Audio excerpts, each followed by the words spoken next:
Hello everybody, Julia here from Just One More Card, and today I want to show you how to create a cute and simple winter card using some new stamps and dies from Pretty Pink Posh. Oh, and new sequins of course as well. Now this is the Christmas stamp set and it comes with matching dies. It's super cute, and I'm also using an older die here from Pretty Pink Posh that is absolutely great to create windows into your card, or a panel that you put on your card base. You can see you have the stitching on the outside and also on the inside. And this here is a free stamp set. You can get this from Pretty Pink Posh if your purchase is $100 or more, at least for this Christmas release, as long as supplies last. And I'm stamping one of the sentiments onto my card panel here using VersaFine Onyx Black ink because it's a very nice and rich ink. Rich black ink. And then I'm just using my pencil here to trace to trace the window outline so I know where to apply my distress ink.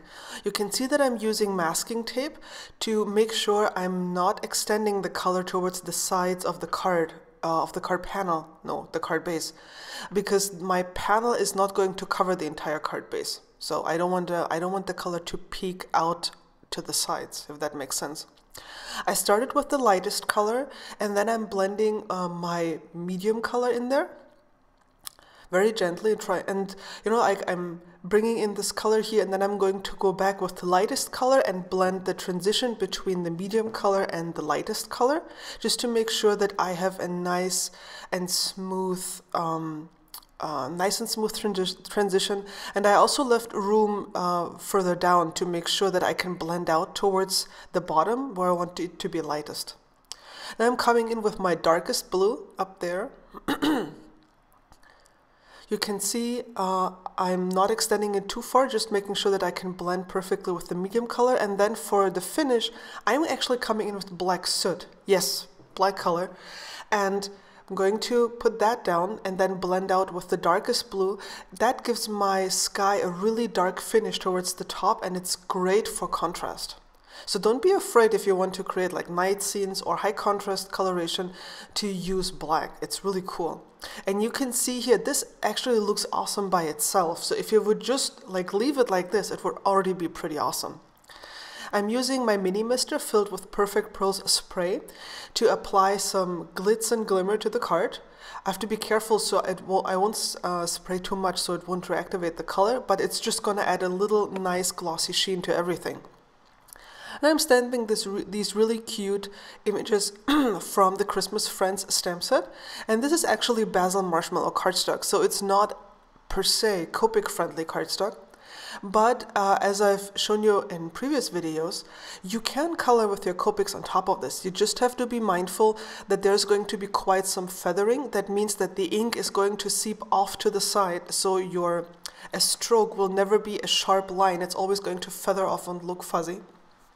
But for Copics it's actually nice because that allows you to blend really, really nicely, as you can see I did here. I'm just going to darken up some of the shadow areas again, because when you go over a darker Copic with a lighter one, it's going to mute that color always. And you can see I'm trying to be quick here, so I'm not putting down too much moisture and thereby prevent the color to feather too much. Because I want the thing on her head to remain completely white. As for the hair, I'm also just doing very, very simple coloring. There's nothing super special here about this. Just using some flicks, very light flicks here, to indicate that there are strands of hair. Just pushing that color out a little bit with my medium color, and then I'm coming in with my lightest color, and oh, actually that's not even my lightest one. And then here's my lightest. I'm just gonna go over this, and that's it. I'm not gonna do much more with the hair. I mean, these images are more for, like cuteness or decoration. They're not, to me, they're not there for super realistic coloration. So this is something that you can have just fun with without worrying too much about light sources and detail. Just have fun and color them any which way you like. You can see I'm doing the same here with her parka and her pants. And I just love the teal combination. And I wanted a color that is similar to the sky because I didn't want the card to be too colorful. Here I'm using warm grays simply to give the cup some shading so it's not completely white. And then I'm using the matching dies, which also come for the tiny cup and all the other tiny elements, to die cut these elements. This is my snow pin from Ushida. As always, I'm going to link all the supplies from the video description below. And I applied the snow pin, and now I'm heat setting this, and this makes the snow puffy.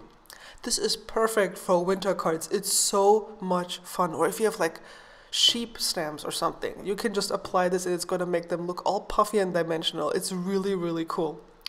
I added foam tape behind my panel here and applying this to my card base. There we go, and you can see how nicely that blended background looks. Here, this is my little girl here. I'm putting her right in the middle, on like right over the top of the sentiment. I adhered the cup on top of her hands. And I'm using new sequin mixes by Pretty Pink Posh, the Holiday Shimmer Mix, and the Snowflakes to add some more interest to that background. You know, it's almost like a window, and you can see the stars sparkle outside and the snowflakes are falling. And I really like these new mixes from Pretty Pink Posh, which are available now.